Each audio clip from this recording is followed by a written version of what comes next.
Reservoir చూడడానికి పోయినాం. వాస్తవానికి బసవాపూర్ ఒక చిన్న చెరువు ప్రాణహిత చెరువులో కట్టినప్పుడు 0.8 TMCతో కట్టినటువంటి కాన్సెప్ట్ చేసినటువంటి చెరువు.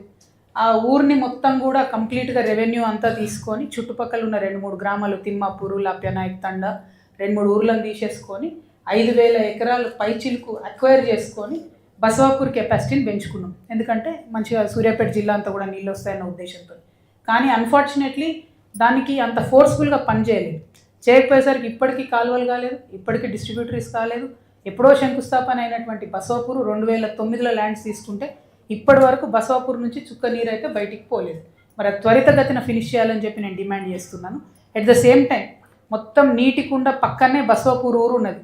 వాళ్ళ ఇండ్లకు నీళ్ళు వస్తున్నాయి, మిగిలిన 40-50 ఎకరాలు ఉంటే ఆ పొలాలకు నీళ్ళు వస్తున్నాయి. అదేవిధంగా బసవాపూర్ ఈ మొత్తం డ్యామ్ కన్స్ట్రక్ట్ చేసేటప్పుడు పెట్టినటువంటి బ్లాస్టింగ్స్తో అక్కడ ఉన్న ఇండ్లన్నీ కూడా మొత్తం నాశనమైనటువంటి పరిస్థితి ఉన్నాయి.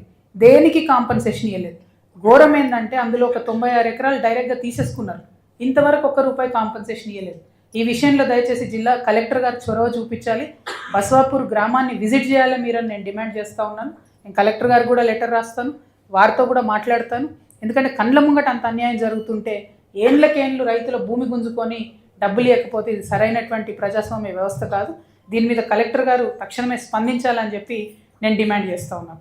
ఆ తర్వాత మేము ఆలేరుకు వచ్చినాం. ఆలేరులో ఉన్నది ఒకే ఒక కమ్యూనిటీ హెల్త్ సెంటర్, మీ అందరికీ తెలుసు. అది 30 పడకలుగా ఉన్నది. ఇప్పుడు అది మధ్యలో 15 తగ్గిస్తారన్నారు, మళ్ళీ 30కి వేసిరు. వాస్తవానికి అయితే 40 ఏళ్ళ నుంచి కూడా 100 పడకలు కావాలనే డిమాండ్ ఉంది అక్కడ. కానీ ఆ 100 పడకలు చేస్తలేరు. దాన్ని మరి బీఆర్ఎస్లో చేయలేదు, కాంగ్రెస్లో చేయలేదు, తెలంగాణ రాకముందు చేయలేదు, వచ్చినాక చేయలేదు. అయినా ఆలేరు ప్రజలు మాత్రం చాలా ఓపికగా ఉన్నారు. వారి ఓపికకు నేను సెల్యూట్ చేస్తూ ఉన్నా. కాకపోతే అదంతా హైవే కాబట్టి యాక్సిడెంట్లు అవుతున్నాయి. జనగాం నుంచి కూడా అదే CHC మీద లోడ్ వస్తుంది. ఇటుపక్క మొత్తం ఆలేరు నుంచి చుట్టుపక్కల ఉన్న పేద ప్రజలకు లోడ్ వస్తుంది హాస్పిటల్ కాబట్టి ఇప్పటికన్నా కాంగ్రెస్ ప్రభుత్వం మేల్కొని 100 పడకల హాస్పిటల్గా ఆలేరు CHCని కన్వర్ట్ చేయాలని చెప్పి నేను డిమాండ్ చేస్తూ ఉన్నాను. ఆ తర్వాత అక్కడ నుంచి జస్ట్ కూతవేటు దూరంలో పాత బ్రిడ్జ్ ఉన్నది. ఆ పాత బ్రిడ్జ్ కిందకి వెళ్ళి బీకేర్ వాగు పోతున్నది. ఒక బస్సు వస్తే ఇంకో బండి కానీ కారు కానీ పోయే పరిస్థితి లేదు.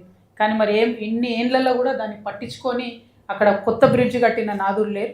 కంపల్సరీ ఆలేరు పట్టణం నుంచి జనగామకు, వరంగల్కు మన కనెక్టివిటీగా ఉన్నటువంటి ఆ బ్రిడ్జ్ను కొత్తగా నిర్మాణం చేయాలని చెప్పి నేను కోరుతా ఉన్నాను. ఆలేరు పట్టణంలో సగం జనాభా వచ్చి అక్కడనే బతుకమ్మ ఆడతారట. కనీసం ఒక లైట్ కానీ ఒక ఫెసిలిటీ కానీ లేదు.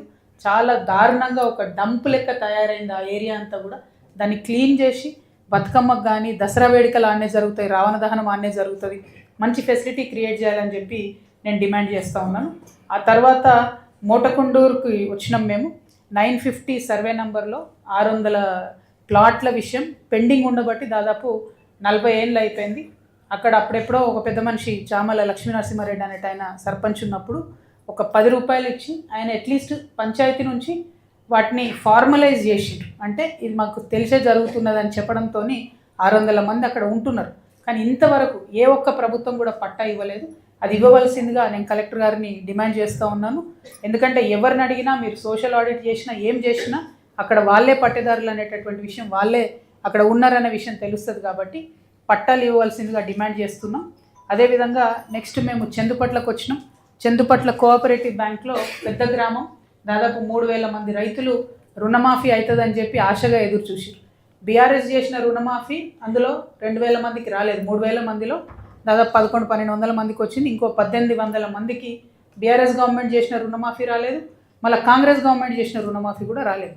ఎందుకు రాలేదు అంటే ఏ కలెక్టర్ మాట్లాడరు, ఏ ప్రజాప్రతినిధి మాట్లాడరు. మరి ఎందుకు అన్యాయం అర్థమైతే లేదు. చందుపట్ల గ్రామంలో ఉన్నటువంటి చందుపట్ల కోఆపరేటివ్ బ్యాంక్ రైతులకు న్యాయం చేయాలని చెప్పి నేను కలెక్టర్ గారిని డిమాండ్ చేస్తూ ఉన్నాను. ఆ తర్వాత మేము బండ సోమారం పోయినాం. అక్కడ మాలీ దేశంలో కిడ్నాప్ అయిన బాబు సూదగాని ప్రవీణ్ అని ఉన్నాడు. మరి మేము ఎంబసీతో కూడా నేను మాట్లాడినా నిన్న నైట్. అక్కడ ఉండే జాగృతి సభ్యులందరూ కూడా మాట్లాడినారు. ఆ కిడ్నాప్ చేసినటువంటి టెర్రరిస్ట్ గ్రూప్ ఇంకా కూడా కాంటాక్ట్ చేయలేదని చెప్తా ఉన్నారు. ఒక 5 to 10 డేస్లో కాంటాక్ట్ చేస్తారనే ఆశాభావాన్ని వాళ్ళు వ్యక్తం చేసిండ్రు.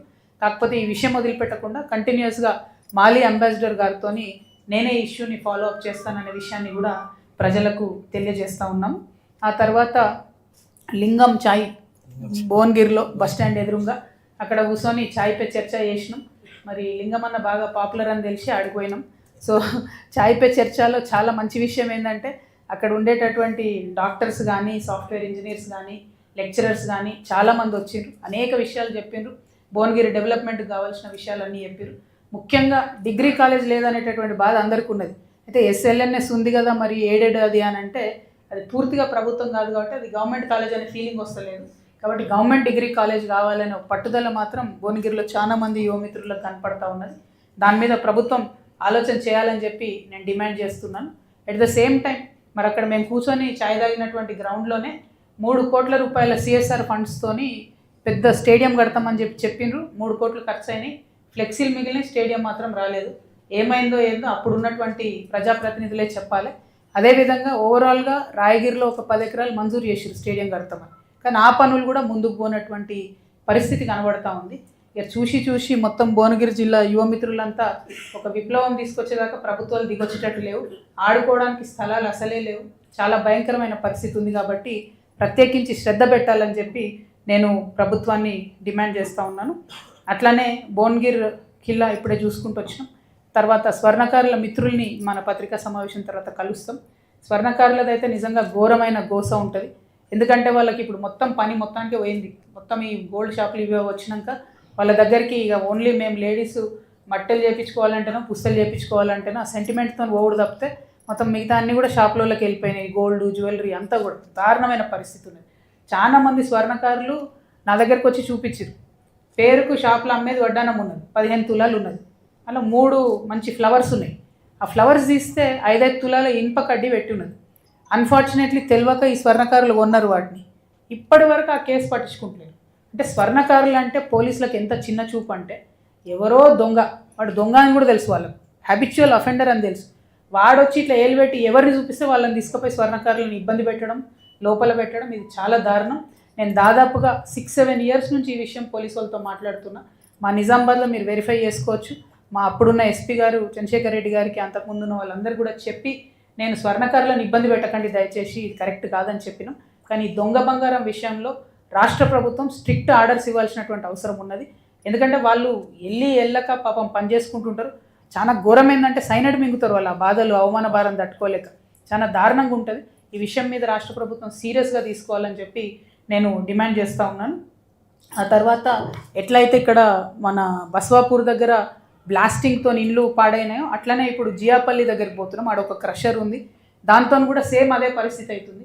ఇండ్లు డ్యామేజ్ అవుతున్నాయి. ఆ క్రషర్ నడిపేటటువంటి వాళ్ళకి ఎన్నిసార్లు చెప్పినా మీరు సరైన మోతాదులో మందు పాత్రలు పెట్టండి అని చెప్తే పెట్టకుండా హెవీ లోడ్ పెట్టడంతో ఆ ఇండ్లన్నీ కూడా ఇబ్బంది అవుతున్నాయి. కాంపన్సేషన్ ఇచ్చేటటువంటి ఆలోచన కూడా చేయకుండా అహంకారపూరిత ధోరణితో ఉన్నారు. కాబట్టి